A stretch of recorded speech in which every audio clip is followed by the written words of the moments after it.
This one's for anybody that's been burnt by a gym before. Never have I ever been caught out by a hidden fee from a gym. We've all been there. You know how it goes. End of financial year rolls around, the deals start flying, and somewhere in the fine print is a joining fee that you didn't quite catch. Well, Revo Fitness, they play a different game. Never had they ever snuck in hidden fees. Never have they ever slapped on a joining fee. And never have they ever raised their price in nearly a decade. That's not a promotion. That's just how they operate all year round. That's the Collingwood way too. No shortcuts. Revo take the same approach. Great facilities, no BS fees, all lock-in contracts, surprisingly affordable from just $9.69 a week. Head to revofitness.com.au, that's revofitness.com.au, or walk into your nearest club. Hello everybody and welcome to the Pies Nation podcast, where the pies are hot and the drinks are cold. My name is Nicholas Sacco, your host for another episode. This is episode 26 of season 8, or episode 227 if you're counting from the beginning. It was another case of deja vu as the Pies and the Hawks played out a draw for the second time this season. And although it wasn't the full 4 points that we received, the signs that we saw at the MCG on Saturday suggest that for this season and beyond, things are looking good at the Collingwood Football Club. Today, alongside a special guest, we unwrap our clash with the Hawks, why many people, in particular Craig McRae, consider this result as a win. We got the fans' input on what took place on Saturday, as always, thanks to SpeakPie. And we hear from Serge for the final time as our VFL boys ended their campaign on Saturday. And before we get to our special guests, Jack Dugan, Marcus Callahan, great to have you both back in the Backchat studios. Been a minute, Jacko. How are you feeling this evening? Yeah, pretty good. Footy has a funny way, doesn't it, gents, of just, creating these narratives, and no one would have ever thought that we'd have a draw against the same side twice in a season, and kind of poetic that Dylan Moore was the one to have that shot late on Saturday night. But and a weird feeling as well for a lot of Collingwood supporters, probably celebrating the moment this time as opposed to commiserating it last time out against the Hawks. But a weird feeling today on the pod on a Monday, Nico. Yeah, so much to dissect. So it's opportune time that we've got this man here, and he's part of the Collingwood Football Club culture, more or less. He's a fan like one of us, but he has done some extraordinary things. He's got some great stories to tell, and it's a privilege to have Mr. Pete Helliar in the Backchat studios. Pete, welcome. Pleasure to be a citizen of Pies Nation for today's episode, and always happy to chat about the Pies. Well, tell us, what was your initial thoughts to Saturday night? It must have been a shock for you too. Yeah, I mean, I'm not sure when it first crossed your mind that, like, you kind of go, well, geez, these scores are getting close. Surely not. But it was a win for Collingwood. More. I've got Hawthorn fans, and it was certainly a loss for them. I gave us. Somebody said to me, it'd be a 50-50 game. And I said, no, it's not a 50-50 game. It's probably closer to 60-40 Hawthorn. And then closer to the game, I was like, I reckon we were probably a 30% chance of winning. I kind of considered not going to the game because I thought, are we going to get smashed? I don't like seeing smashed against Hawthorn. And I thought, I've only got a few more games to see Sidey play. I'm at the pub before the game, and then the news comes through. Sidey's not even rocking up. so I was like, okay, here we go.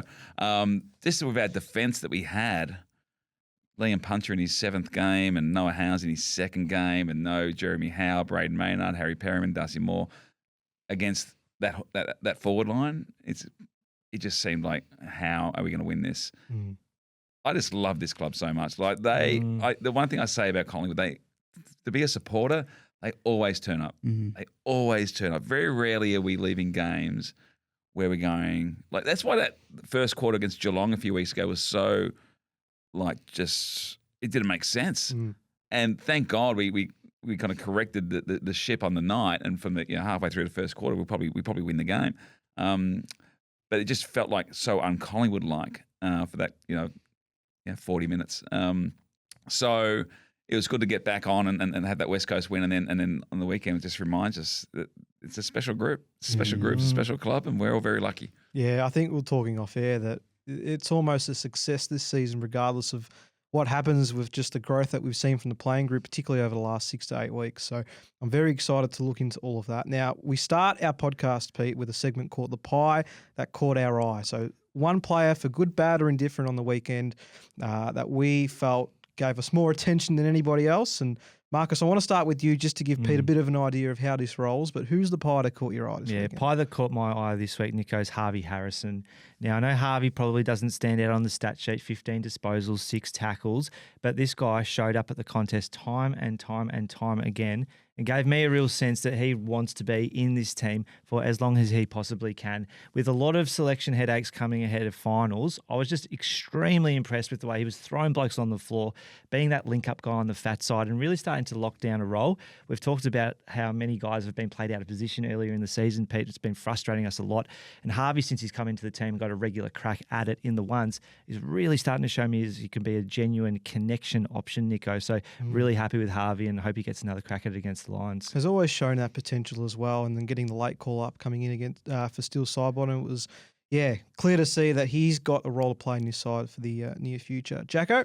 I went along the same sort of lines as Marcus. Nico, sticking with the young brigade. Rowan Steele's the pie that caught my eye this week. Has come back into this side, I believe, against the West Coast, kicked 2 goals, and again just showed up on Saturday night. A part of a long list of young players actually who really stepped up for us. We could probably spend a few good hours tonight talking about a real good crop of young players coming through and how exciting that is for the Pies. But just more on Rowan Steele's journey this year. You know, found himself out of the team after looking like a walk-up start at the start of the year, and I just think fair play to him. You know, probably has been going back to play in the VFL. There hasn't really been that big of an opening in that time. You know, went on a 6-game winning streak and all the rest of it. So for him to come back in this team and play like he has over the last fortnight, got to tip your hat to him and shows great maturity in such a young player as well. Did we think he was going to kick that goal on the side of the goal square? I mean, great finish. It's remarkable. I thought he missed by a mile. I was down the other end. We could, because of the Hawthorn, the way the game was set up with seats and stuff.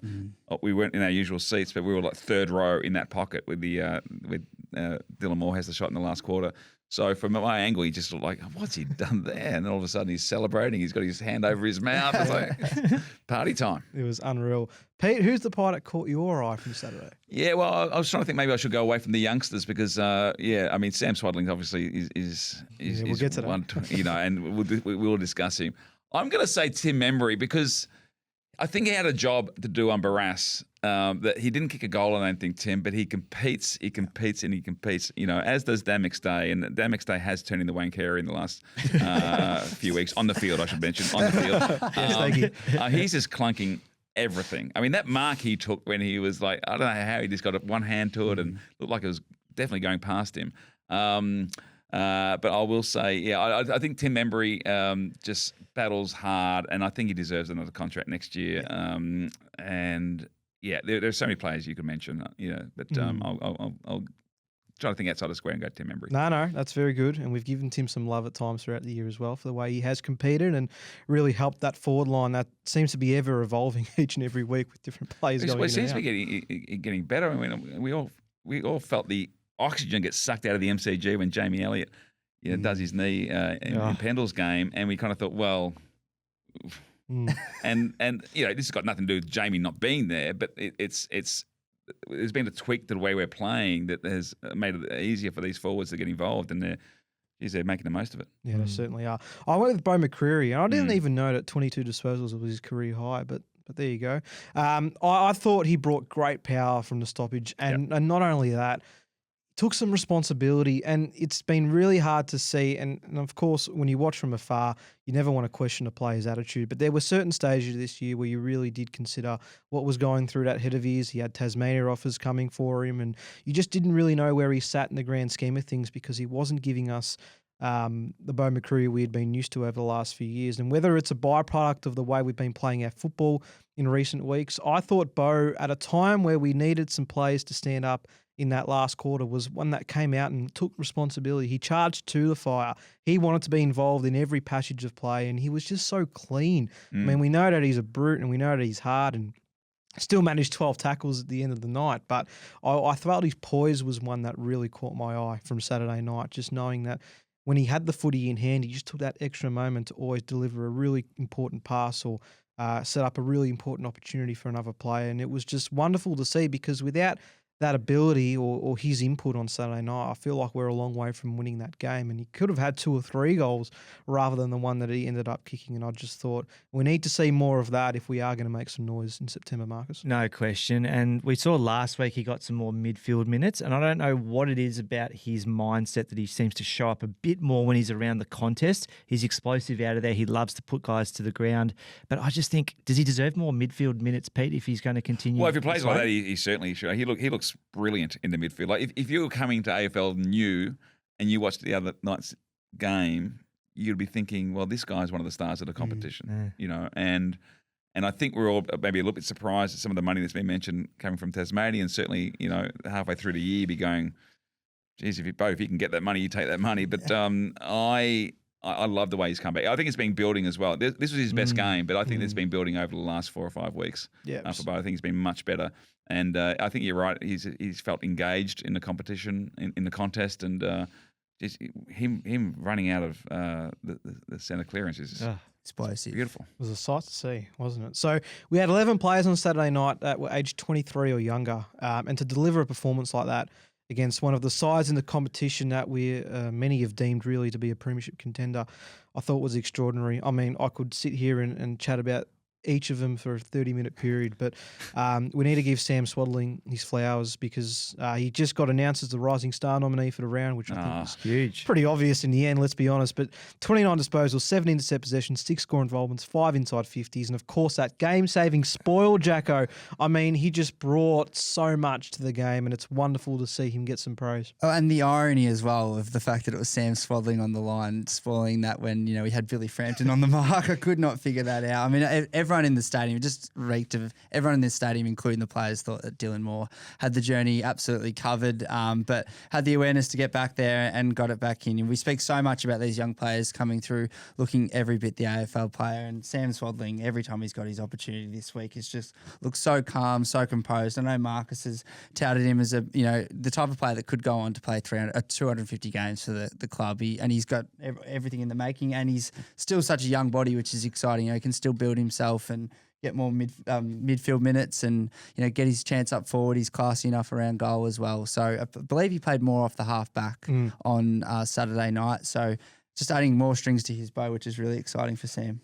One stat you missed was about the 5 balks. He's just selling a bit of candy on the weekend as well, the young fella. I'm still looking for him. Yeah. In the first quarter of a big game like that, I mean, I love the swagger. Yeah. I love the arrogance and I love the confidence. And he's just got a bit of that. We've been talking about some of this younger brigade having a bit more of that blue collar feel coming through the ranks, Pete. And some people have written them off, said they're no good. They don't bring enough, I guess, blue chip stock to the table. But we're now starting to think that this young brigade might actually be having what it takes to take this team to the next couple of seasons. The one thing I heard from some friends in WA was Sam Swaddling. They were a big rap for him, and also confident. Like he's got the swagger, he's got the riz, as the kids might say, and I love it. I love it. And he just looks so composed. I mean, I think when he got dropped for 2 games for, you know, like it wasn't form. He just was. We had almost most of our list available, but it was like you have to get him back in the team. Like whatever happens, he needs to keep playing. And you know, Ed Allen as well. It's just, I mean, that goal he kicked. By the way, I was watching a replay. I'm not sure if you noticed it. When the first goal after half time was Hawthorn Ward, Josh Ward. Yep. And it's what kind of flukes off the back, over the back of Quaynor and Wizard, and it goes in. And I think David King, this is the biggest goal I've seen at the MCG for a long time. Mate, it was a quarter ago. You missed it. Ed Allen get the goal. I think they may have thought that Lockie Schultz maybe got a boot on that, but he didn't. It was Ed Allen's goal. Do you remember he kicked one like that in the VFL a few years ago? Yeah, he did. Ed. Yeah, from the middle of the ground. Yeah, I can't remember when it was, but it reminded me of that straight away. I think it's been one of the stories of the year, Ed Allen's choice to go into the middle and to run with players has been inspired, because I'll be honest, I was almost giving up hope on the Ed Allen experience, and a week after I did, they put him into the midfield, and it was amazing. I think that's why Anderson had to kind of maybe go and play some reserves, because I think the goalie was playing more midfield time. They were worried about Anderson not getting enough game time, enough midfield time, so they put him back to the reserves for a couple of weeks, and they had to find out how good Ed Allen can be, because as we know, he's out of contract. And probably would have been cheaper to sign him a couple of months ago. You would say. Yeah. But there's also no ceiling on Ed Allen, I feel, at the moment, Nico. You know, I feel like he's got a long stint of growth in him, still typified by that moment late in the game where he probably lacked a little bit of composure, blazing away, and ultimately that's what got Hawthorn going back the other way. And I still that there are moments in games where he could still have a bit more composure. Obviously, miles ahead of where he was, at round 8, round 9. So he should be giving his flowers to that. But I'm again excited by the prospect of Ed Allen because I feel like his ceiling is still a lot higher than what we've. Yeah, I completely agree. And if he had his time again, I'm sure he would give that handball off to Nickel or spot Josh. I think it was just shorter on the wing and that would have been nice. But it's okay. Yep. We like to take the game on in those situations like other clubs. Keeping on the young guys though, Charlie West, he kicked 2 goals for the first time in his career. Josh Dacos on Brecky Radio this morning said it reminded him of Tom Hawkins, Charlie West, and the way he goes about his football. Can't say I thought of that comparison on the initially, but if he has even half the career of Tom Hawkins, Marcus, we've got someone special. Absolutely, we'll take it. But it's just as much we were talking last week, Pete, about bringing it to ground. We've lacked that big presence in the forward line on a consistent basis, and you just feel like you know what you're going to get with Charlie. He's a very honest footballer. He had one of the best 2-touch games anyone's ever played. We celebrated it. Absolutely. And McRae did in the press conference afterwards, and I was so glad because I think all Collingwood fans who actually watch the games and think of it closely, we're all thinking the same thing. Nobody's upset with Charlie, what Charlie West is doing. He's bringing it to the ground, and now he'll start clunking more. That mark against Sicily was a quality grab. That's what we love. He wants to be involved in every contest. He goes up the ground and he's taken some incredible marks already in his young career. And even there was a big tackle inside forward 50. I can't remember who he laid it on. But anyway, that was another feature of the match for me, just our forward pressure and ability to retain it inside our forward 50. So when you've got a big guy who's got a bit of toe, I reckon he's quicker than we think, Pete, Charlie West. Once he feels into that body, we'll really start to see all of his exploits. But he knows where the goals are. He can take a one pluck mark and we'll just see what the ceiling is. Speaking of forward pressure, Will Hayes, Jack. Oh, mate, how good is he? How good is He Will was Hayes? great. That's where I wanted it to go. I think if that last goal that he so similar size and stature to Lockie Schultz, it's easy to get them mixed up a little bit sometimes. I was like, come on, shooter. And then it went through and I realised it was Will Hayes. But again, another one of these players that's come in, plays with a bit of confidence, plays with a bit of swagger, plays like he knows he's meant to be there. And this is what's so exciting about this young crop coming through. They're just playing with confidence, being themselves. And Will Hayes, again, is another one of these blokes that typifies it, not afraid to get his hands dirty, not afraid to, be the forward pressure man, as you just mentioned, Nico. And look, really excited. I was really flat. We've already mentioned it before about Jamie Elliott going down in that West Coast game. I was really flat when he went down as well. I felt like he was building nicely at that point of the year and unfortunately went down the shoulder. But a bit like Rowan Steele, has got his opportunity to come back in this side again and is, taking every bit of it. And his pressure, the inside 50 pressure from him as well. Like there was a point, it might have been the last quarter on the 50 where he had 3 efforts to keep the ball alive and then got it back into the field. I think it was where maybe Membry burnt Barras on the when Tim Membry's burning you. Someone. It's time You're for in us. big Maybe take that week off in wildcard round to get a few massages or something. But but Will Hayes was I thought incredible, and you can see the confidence these guys now have. Like Sam Swaddling, it's all inbuilt with him. At a level that's probably higher than most young players. But you can see, and I think Will Hayes has some of that. But you see building each week, and so Charlie West is the same. Yeah, and to be that goal sneak, you've got to have a bit of that about you. And I think he's just got to grow into his body once again and just learn to play the system at AFL level. But both goals on the left peg, gentlemen. Yeah. I mean, and both class finishes. And we're almost playing volleyball for his first goal. I think Steele to long. I think it was long. And then Steele. Just kind of are we really expecting this from these guys at this point in their career? We've got to celebrate this stuff. And I said to Jack before we started, the best part is these guys are going to experience at least one final in front of 90,000 people. That is going to do nothing but grow their confidence on being on the big stage, because when you play for Collingwood, you're going to be involved in those games more often than not. So to see those guys get that experience and that opportunity, I think is going to be fantastic. You mentioned the volleyball-like nature of one of Will Hayes' goals. We've now had a few weeks of seeing Collingwood play his fast, frenetic style of going through the corridor, let's say 22-23-esque, where it was just get the ball forward at all costs. Do we think that this can stack up, let's say for the rest of the year to start with, but then going into future years with this playing group? Do we see this being a style that we implement again after seeing some success, not just at Collingwood, but at other clubs over the last half a decade? Yeah, so what we've been discussing, Pete, is this idea that we've got these guys that we're going to see retire in the coming seasons. And when we are playing against teams that we know have really good offensive prowess, we seem to go into a more dour affair that we want to keep the goals to a lower amount and try and make it a scrap, really, and a defensive unit can hold up. But when you haven't got those guys playing and you've got the young brigade coming through, they want to play fast and they want to show off their exploits. So I think that we want to continue with this game style because we look more like a team that's going to be a top 6 genuine contender at this point with the way the ladder looks. But do you think that we revert back to that more defensive style or keep the goals coming?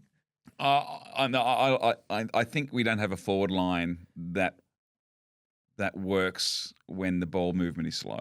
So I think, and as much as sometimes it invites turnovers, I think we still set up well to defend those moments.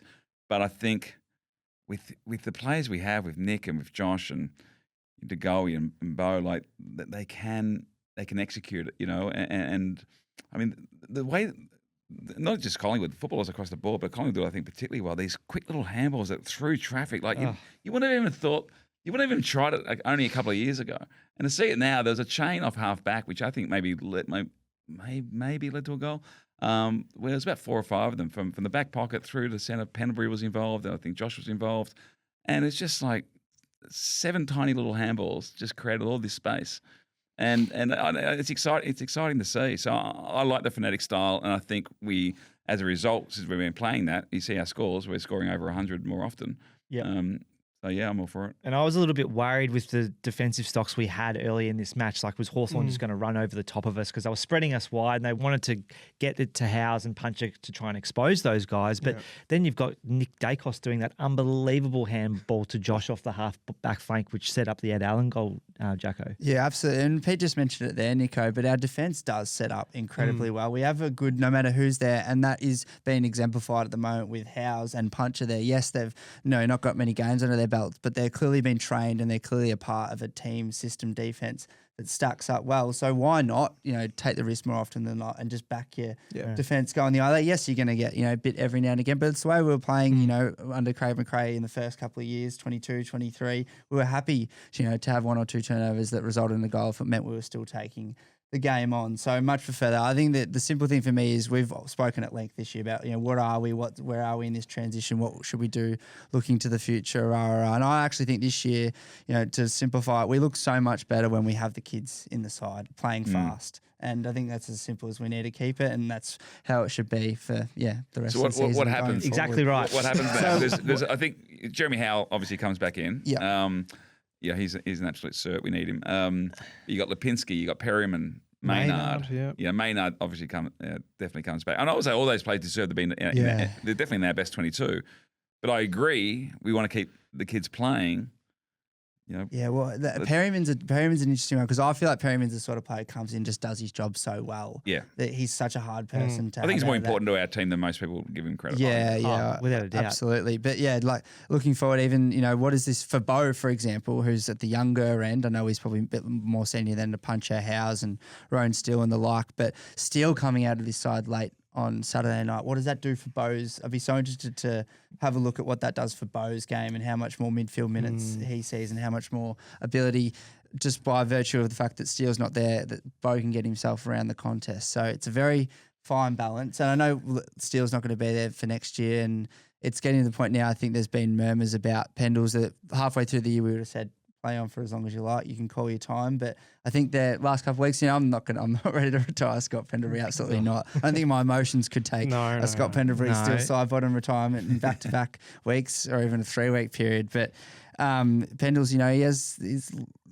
had some moments. He has some moments on Saturday night and against Geelong as well. So I just wonder if there's a bit of noise there that Pendles might call it quits a lot sooner than what we thought, perhaps, in June. Yeah, potentially going back on what we do, Ned Long and Angus Anderson. I mean, these are players that have been playing their roles and have exceeded their roles at times throughout the year. I thought Ned Long a couple of weeks ago was sensational.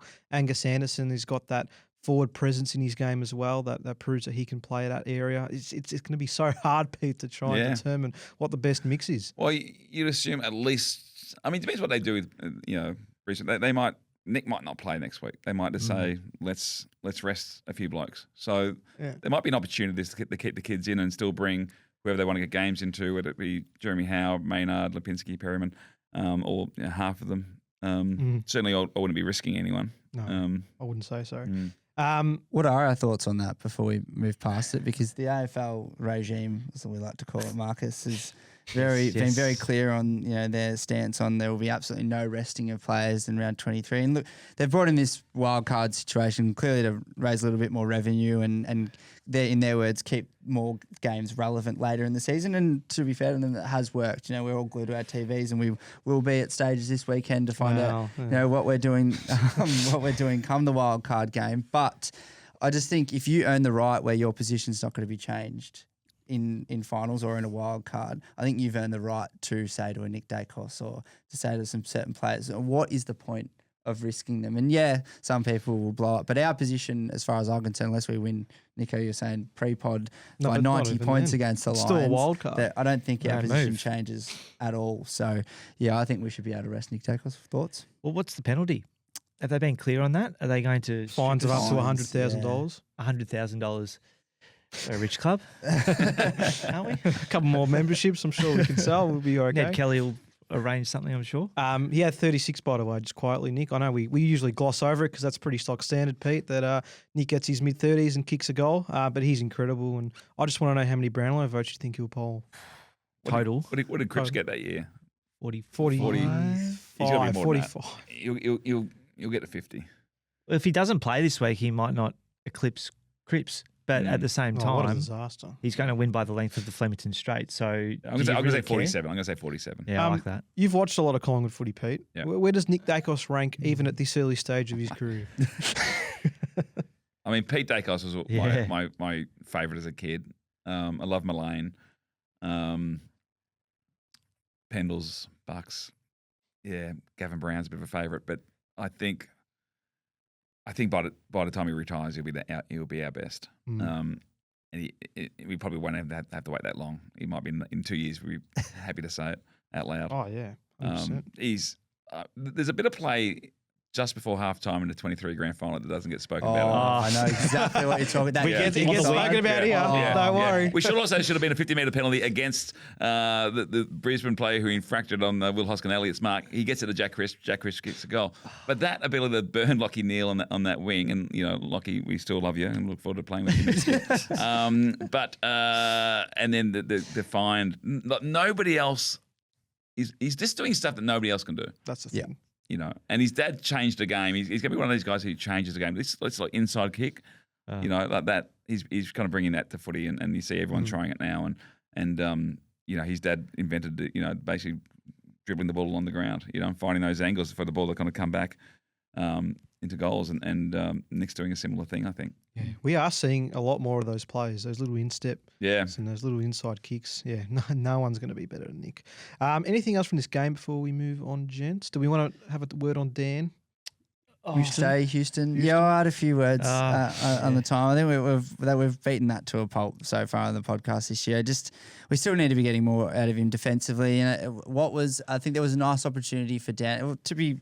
Looking at the stats, he's still, I think, in the top 10 of players rated on the ground on the night. However, you still feel like we're not getting enough defensively from him again. And also, he got his opportunity a few times forward.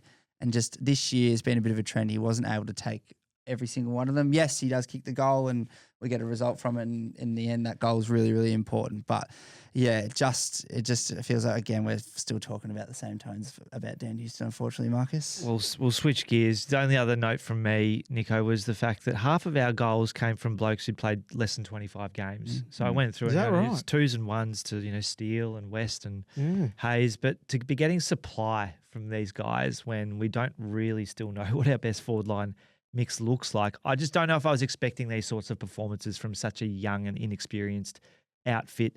And to be doing this now just gives me a lot of confidence. So I'm really, really hopeful that even if we do make some changes, that the guys who come in for them, like the guys who come out, you should still hold your head high even if you're not playing, is what I'm trying to say. Anything else from Saturday night, Pete? No, I think we've covered it. I think, it's good to see Dan McStay get involved. We just said about a few minutes earlier, we haven't heard down tonight much, and then he announces himself, and good on him for having been Oh, a yeah. number one forward in the last 7 weeks in the AFL. Yeah. Absolutely. Just quickly as well, votes, please. Votes. Oh, jeepers. I've Marcus? completely slipped my mind. Yeah, Marcus. I've gone 1 vote to Sammy Swadling. Yep.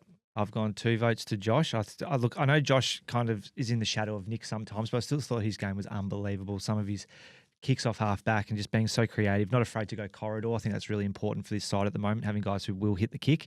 And 3 votes to the Lord Messiah. Jack? Yeah, similar tone to me. Rowan's still very stiff. I'll give 1 to Swadling, 2 to Bo McRae. I think deserves his plaudits. I mean, probably if you're looking back to 2022, 2023, and maybe in 24, Bo, this is probably more of a stock standard game. But given his form this year, given all the chats we've had about him, really big improvement, highest rated player on the ground, and then 3 to Nick. Yeah, Josh is going to miss my votes too, unfortunately, and it's just by design that Bo has to get in for 1, Swelling has to get in for 2, and Nick's not going to be looked past for 3. Would you agree?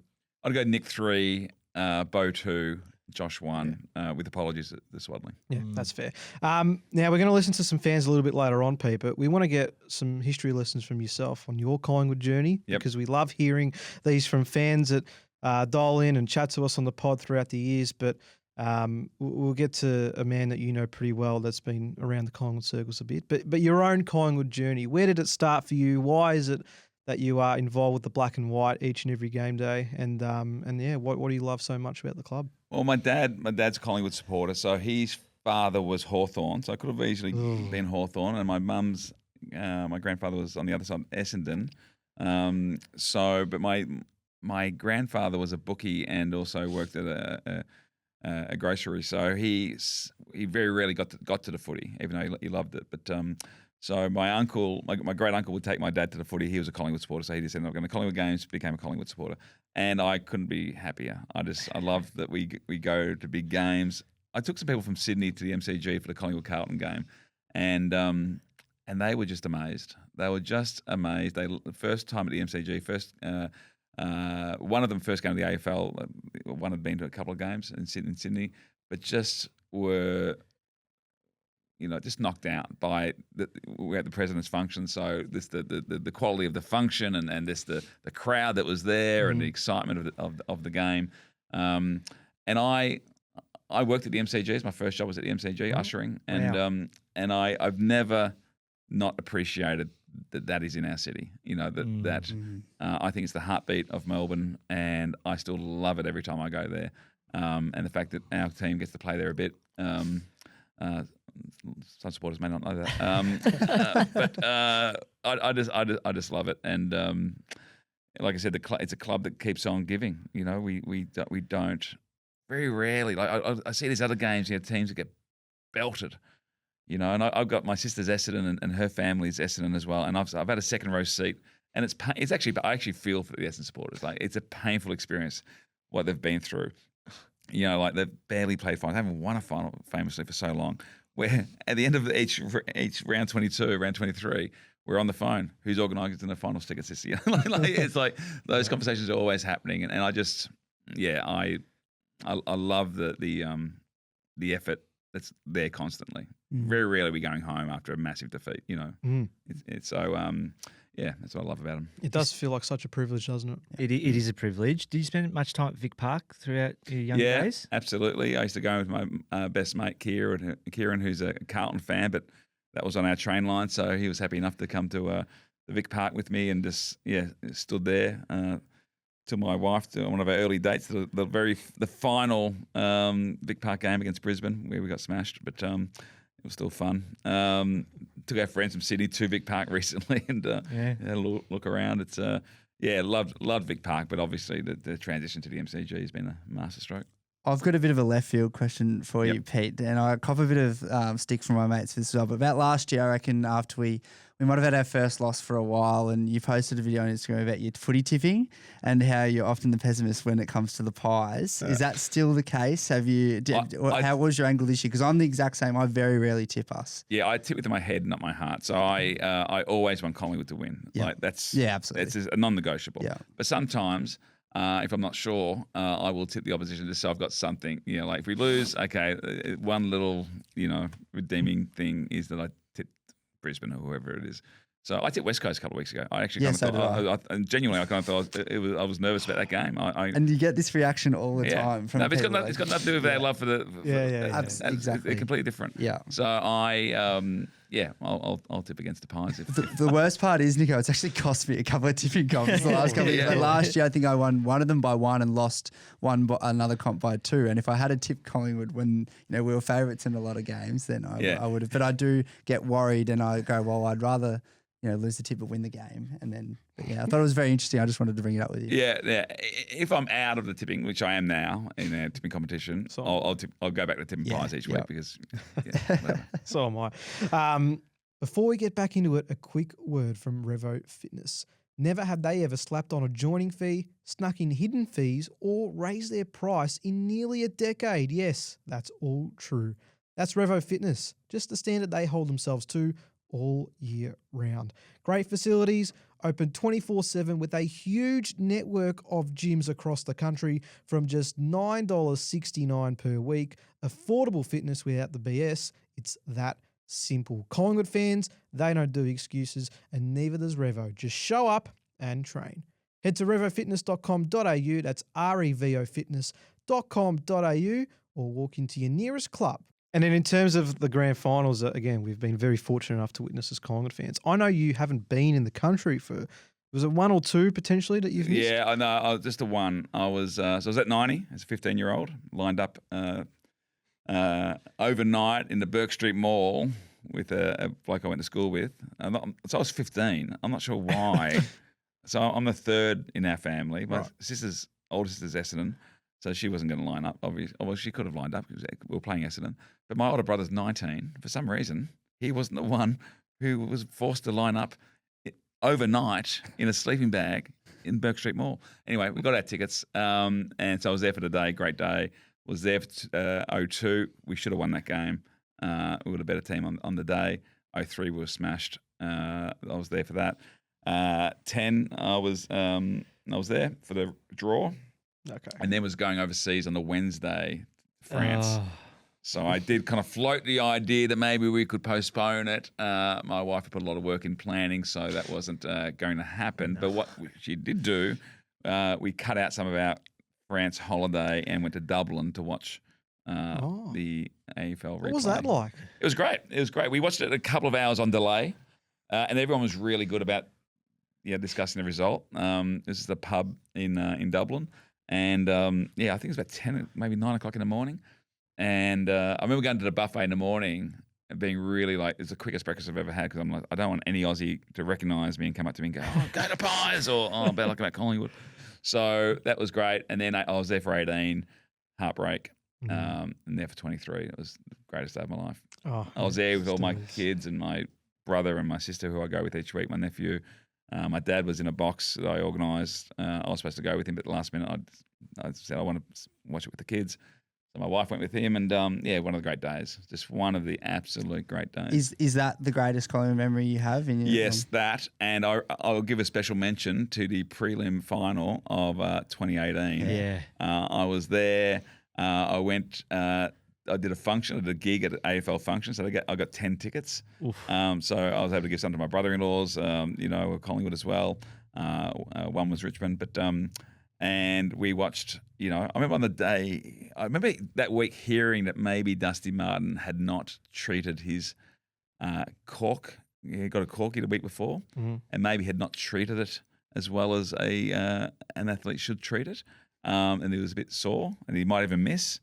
And then somebody had gastro who would actually play, one of the defenders, might be Grimes or someone like that. So I just started feeling, well, maybe we're a chance. And then for Mason Cox to just tear that game apart. And Mick Malloy was, next to me. It was just Sam Pang was neutral, so he was just enjoying it. But it was great. It was just one of the great. I had all my loved ones with me, and you know how it's good. Prelims is just as good as grannies in a way.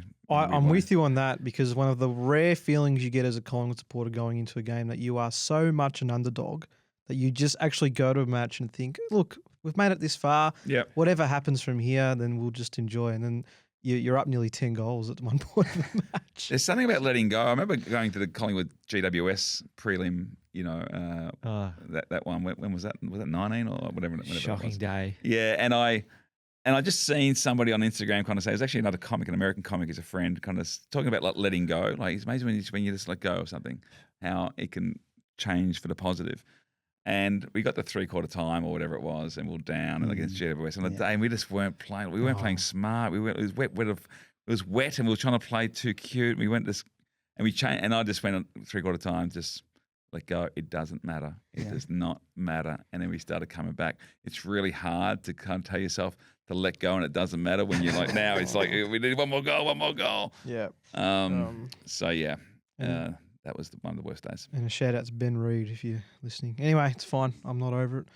Last one for me, Pete, which kind of connects with the 2023 flag. And since Fly's come to the helm, we have just gone on and on and on about the culture at the club. And is this real? Is what we're seeing and being fed by the Collingwood media team actually how it is on the inside? And we've had the pleasure of speaking to some players over the last couple of seasons that have just been in the club for their first couple of seasons. Have you seen anything like this with a coach that's sort of new school, new age, and really looking to get the most out of his players in different ways? Yeah, and I've been lucky enough to go into the club a few times. I was even there last week for a couple of days, and you literally see it on the walls. And this was Fly who did this. He's put history on the walls. There's reminders everywhere about the jumper, about the history of the game, and also just on screens everywhere. It's got like it's almost on a loop. It's got like our best result for forward 50 turnovers and all that kind of stuff. He's just constantly playing through. They seem like a genuinely really close group who are loving playing for each other. I will say that Bucks had a bit of like that about him as well. Like I know obviously he may have lost the group towards the end, and I think COVID and like without going into all the personals, but he was obviously going through some tough things personally with the separation. So he did some really good stuff. Like you remember the 2018 grand final with the banner ripped and there's a lot of good feelings around Bucks and their playing group. So I don't think it's meant like being a complete transformation, but certainly Fly has galvanised this group and I remember I was with Strawny when he was asked to do a gig. Hayden Skipworth asked me to do for Strawny to come down and speak to the players before their last practice game of the year, which was against Richmond at the Old Princess Park. And I was like, when he first asked, he goes, I want Strawny to come down and do a gig. I was like, oh, well, like when? During the week? He goes, no, just before the game on Saturday. I said, what, like 2 hours for the game? He goes, no, about 10 minutes before we run out. I was like, okay, well, fair enough. And so I got him to give me a few things to talk about, for the players and some in jokes and all of that. And I was pretty nervous for Strawny.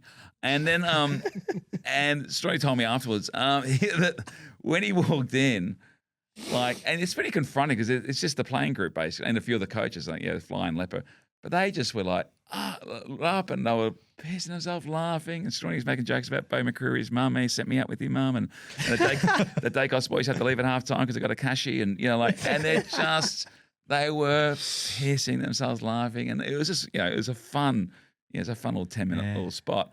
And I think that what I will say, the difference between walking into that compared to a few years ago where I'd done stuff and they were always fine, but there was almost maybe a nervousness around are we allowed to laugh at this? Are we allowed to? Where now it's just like they all know what the score is.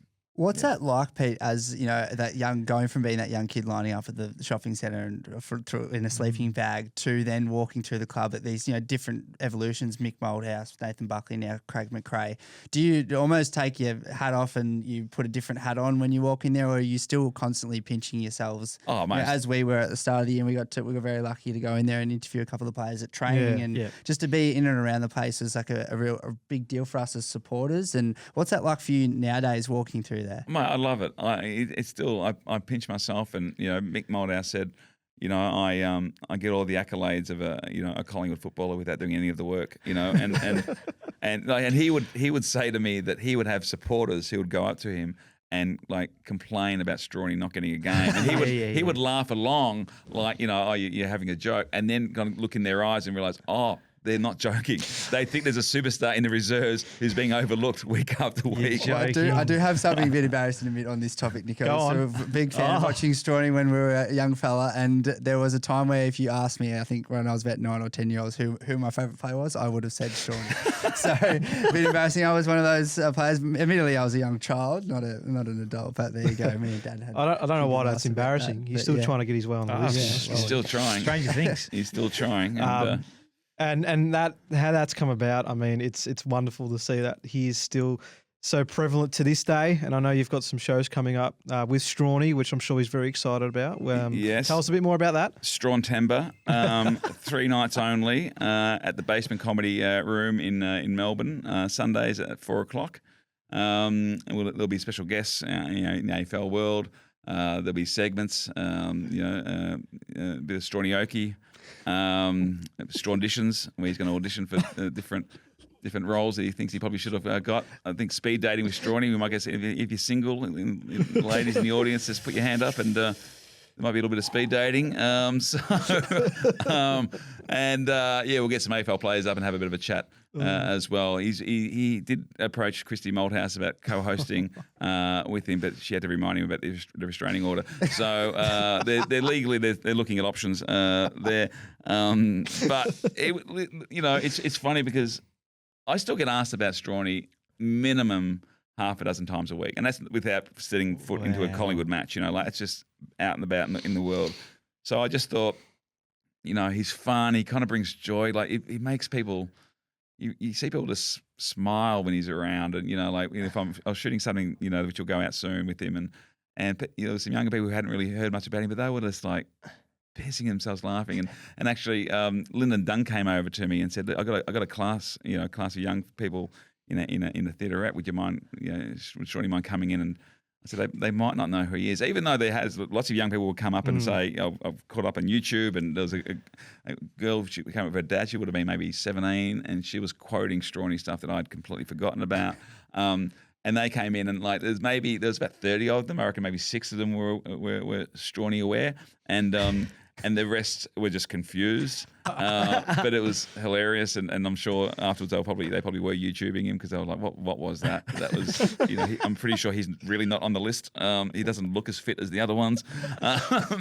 So I just decided let's just do some shows. Strawny has never really existed in the age of social media. So we might kind of reinvest in getting some more Strawny content out there, and the tickets are selling really well. So. There's still some tickets left, obviously, but come along and get a photo with Strawny, and If Strawny ever wants to do a podcast, he's also more than welcome to. Well, that's something we are potentially looking at. So we'll see. And then before we listen to some fans' voice memos and rap, I know you're also pretty prominent here in the Backshot Studios with You Make Me Good at Golf podcast, which is just over a year now in production, and it's been absolutely flying, I must add. And I've heard your handicaps slowly making your way down. Yeah. Now, you played some golf with some nice Collingwood players over the last little bit. Played with Steele, Sidebottom, and Darcy Cameron, Lockie Schultz, and Lockie Sullivan. Jeremy Howe was booked in to play about the late cancel, and so Lockie Sullivan came down. I will say this about Lockie Sullivan. If you're watching Lockie, absolute bandit. He said he was just taking up golf, playing off about 28. He was hitting the ball very well. Okay. If you ever play with Lockie Sullivan and he says he's off 28, punch him in the face. Because he was good. They were, as you can imagine, they were all very good. Oh, yeah. Who, if you had to use a Collingwood player to describe your golf game at the moment, who would you say? Ooh. Oh, I don't want to offend anyone. Probably Strawny. I would say Noah Howes. Just making my way, but there's potential. Okay. There's potential. I like it. I like it a lot. Chuck the cans on, guys. We're just going to listen to a couple of. We call it SpeakPie. So it's called SpeakPipe. Is the aware of the SpeakPipe, as you would know, I'm sure. But we call it SpeakPie, and we get heaps that come in each and every week, based off games. So we thank everyone that does send them through. We'll go through a few couple of regulars, couple of newbies that come on board, and I won't waste too much time with it. Holly is the first one, and she sent a 5-second SpeakPie. What the actual fuck just happened?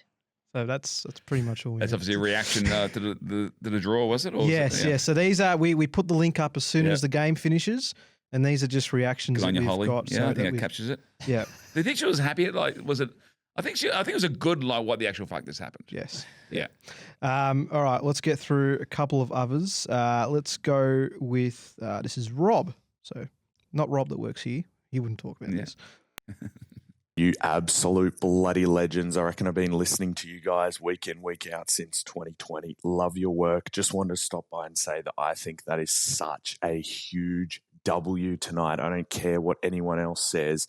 Our young players will take so much experience from that. Yes, Ed Allen cooked it a little bit in the last minute there, but I think that's okay because he'll learn from that. Our young players will learn so much from that game. I really think it sets us up so well for the 2 weeks' time, the wildcard round, and also like in the years going forward. That game just brought back, I don't know about if you guys felt the same, it brought back the spirit of 2022, those old comeback wins that we used to have. And, you know, even like Bo McCreary, you know, back to his best, Dan McStay turning things around, Roan Steele. Like, I just think the future is so bright. And how good is footy?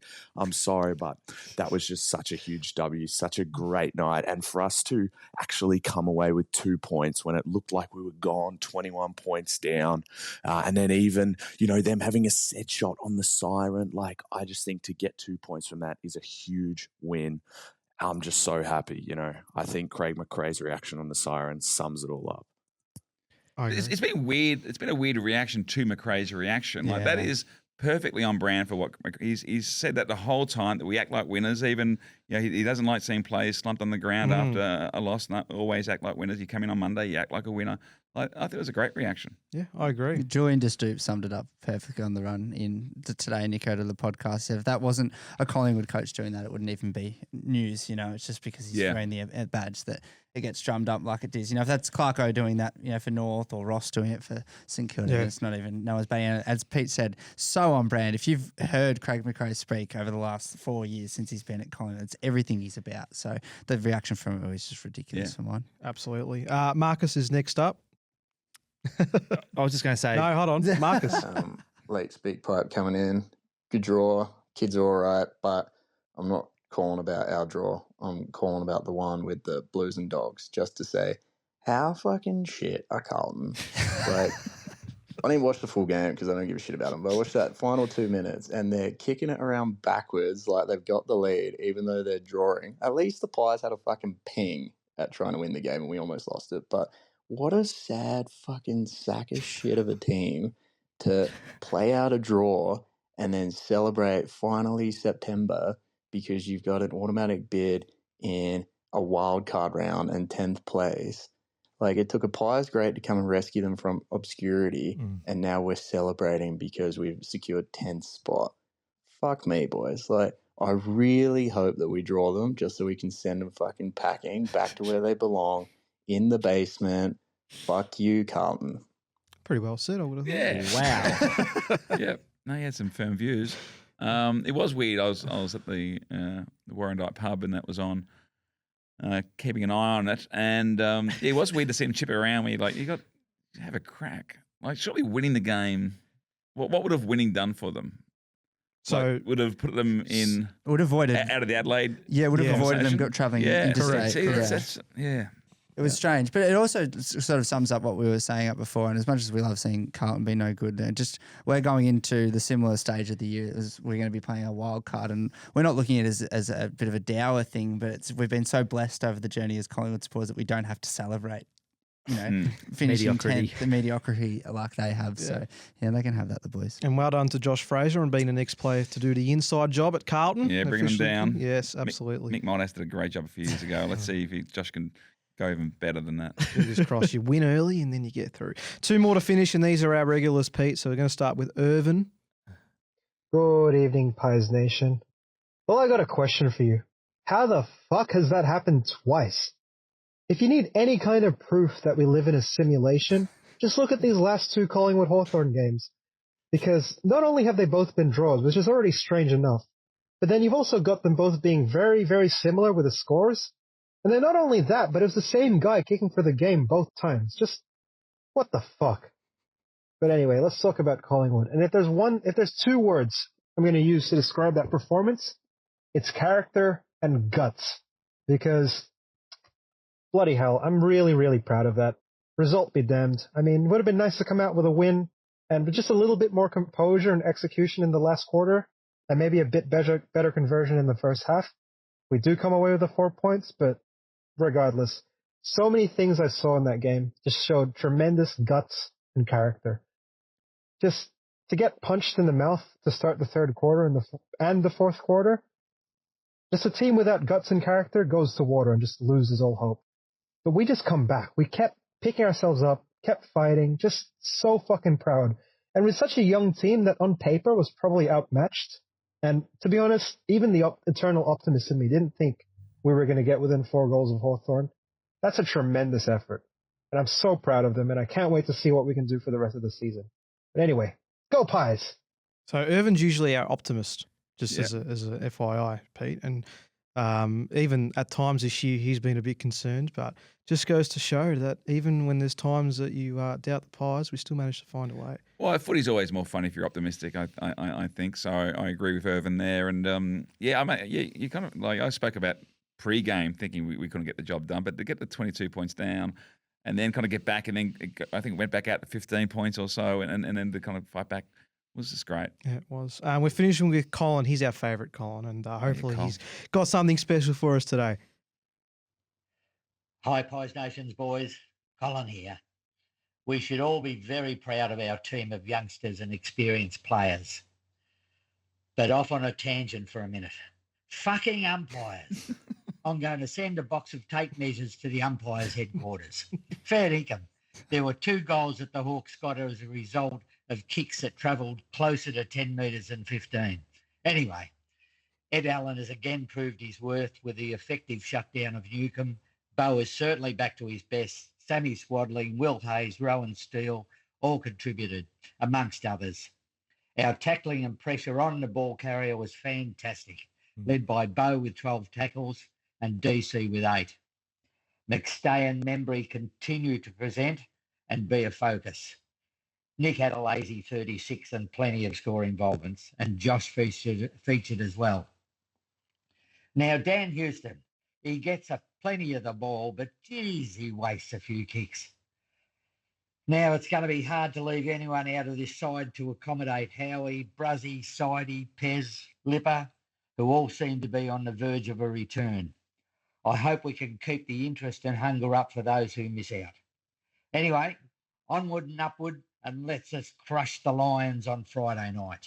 And go Pie! Well done, Colin. Very much appreciated. He's great. Well, yeah, great. I love Colin's passion. I think he's pretty accurate with everything he said too. And the bloke who hasn't been mentioned, and I just want to give a shout out for the year he's been able to turn it around, is Darcy Cameron, because he, we were all worried, and we're looking at Oscar Steen coming in. I've never seen a crowd react to a tap in a ruck contest like the first tap down to Nick in his first game, and it looked like these rules weren't going to suit Darcy Cameron, but he has adapted beautifully, and I think he's been massive in the second half of the season. Yeah, there was a lot of questions raised, particularly with the ruck rules and what he was going to be like in this team, but yeah, he's bounced back beautifully, and he's become one of our most important players once again after a best and fairest campaign.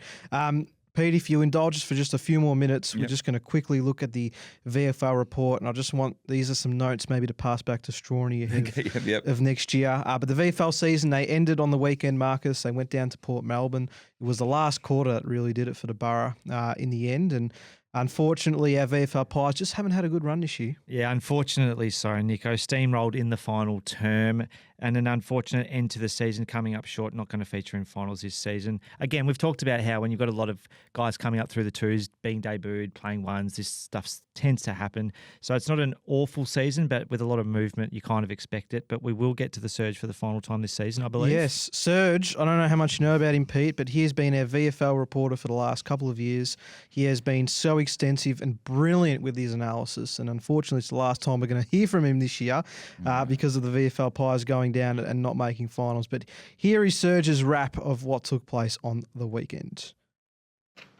Thank you, gents. And just like that, this is the final VFL report for season 2026, Pies versus Port. The Pies with 10 AFL-listed players playing today. Well, the first half was a shootout with both teams combining to kick 19 goals. After being 9 points down at quarter time, the Pies led by 2 points at the main break, kicking with the breeze. The Pies' quick ball movement and dominance at the centre clearances, thanks to the hit-outs, and the centre clearance work from Brown. Printable and Demeter gave the Pies forwards plenty of opportunities. Buller, Bajowski and Saxena all chipped in to kick goals. Both sides' defensive structure were continually under pressure due to the high volume of inside 50s generated.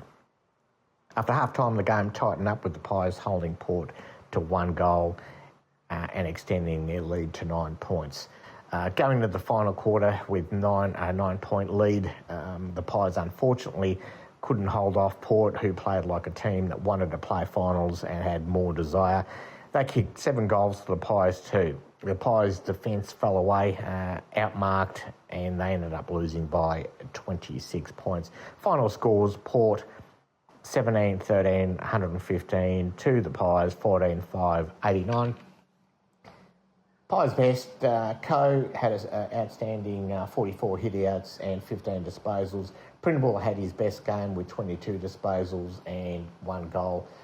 Very handy around the ground. Demeter back in the middle had 26 disposals. Co-captain Gray, again, 1 goal and 22 disposals. Saxena had his best game for the season, kicking 5 goals, and Bajowski with forward just missed out on the Miller medal. Other goal kickers, we've mentioned most. Buller kicked 1 and Brown and Smith kicked 1. Draft watch, Cochrane in defence tried hard but was outmarked, particularly in the last quarter. Smith in the ruck and up forward struggled, although he did kick a goal. Ryan had plenty of possessions, but like Cochrane was outmarked in that final term. And Parker tried hard all day. Bullet was okay, but had little impact after half-time. Whilst it was a disappointing loss and disappointing season, the Pies had little to play for. Anyway, guys, appreciate you and thank you for allowing me to participate, and I'll see you next season. Go Pies. Well done, Serge. Well done, Thank you Serge. very much. Thorough. Huge lift. I'm telling you, Pete, he is right to it and has already predicted some players making headway in the senior squad this year. So whilst it was a disappointing season, the depth is there and it's been proven by some of these younger players that have already made an impact at senior level. Well, Saxena, I think, is one that we're all a bit curious about, kicking 5 goals to end his VFL season. So he could be a handy one. Get another pre-season into him and see how he goes. Absolutely. So that's it for the VFL, and that's it for this week's episode, gents. It's been a long one. It's been a great one, and we really appreciate that the Pies have been playing such great footy that we can sit here and chat about them all day long. But Pete Helliar, it's been a privilege to have you in the Backchat studio. Thank you so much for joining us. My absolute pleasure. Go Pies. Marcus, Jack, thank you boys as always. Thank you, James. Until next week, I've been Nicholas Sacco. You've been listening to or watching the Pies Nation podcast. The Pies are hot and the drinks are cold. We are thrilled to have the North Texas Devils sponsoring the Pies Nation podcast once again for season 2026, just in time to celebrate their 5th anniversary as a club. They are one of the best clubs to compete in the USAFL and are still on the lookout for new talent for both their male and female programs in the lead up to the new season. Their aim is to have 2 male teams and a female side compete in the Nationals in Florida later this year. They've got a new coach in Brendan Silva, and their main man, Peter Wood, is a passionate Pies man, and it's why it's great to have their support across the campaign. To learn more about the club or register your interest as a player, click the links in our YouTube bio or podcast description and join the Devils today.